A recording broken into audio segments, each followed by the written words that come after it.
আসসালামু আলাইকুম এভরিওয়ান। আমরা ইন্ডিয়ান চলে আসছি ইন্ডিয়ার বর্ডারের কাছে। এটা হলো 0 পয়েন্ট করিডোর, বাংলাদেশের শেষ সীমানা। আপনারা দেখতে পাচ্ছেন যে আমাদের পিছনে এটা বাংলাদেশের শেষ সীমানা।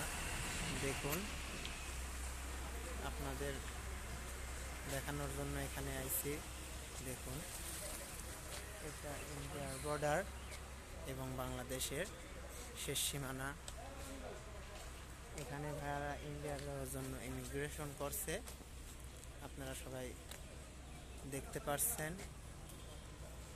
এদিকে বাংলাদেশের স্বাগতম লেখা রয়েছে। দেখুন, অনেক সুন্দর একটা জায়গা, আপনারা ঘুরতে আসতে পারেন। তো যাই হোক, এখানে ভিডিও করা নিষেধ, এই জন্য বেশি বড় ভিডিও করতে পারলাম না। আপনাদের পরে কোনো এক সময় ভিডিও করে দেখাবো। এই যে ছোট করে একটা ভিডিও করলাম। আমরা ঘুরতে আসলাম 3 বন্ধু। এই যে দেখুন, শাকিল ভাইয়া এই যে ভিডিও তোলা নিয়ে ব্যস্ত। দেখুন, আপনাদের দেখা হবে অন্য কোনো ভিডিওতে। বাই।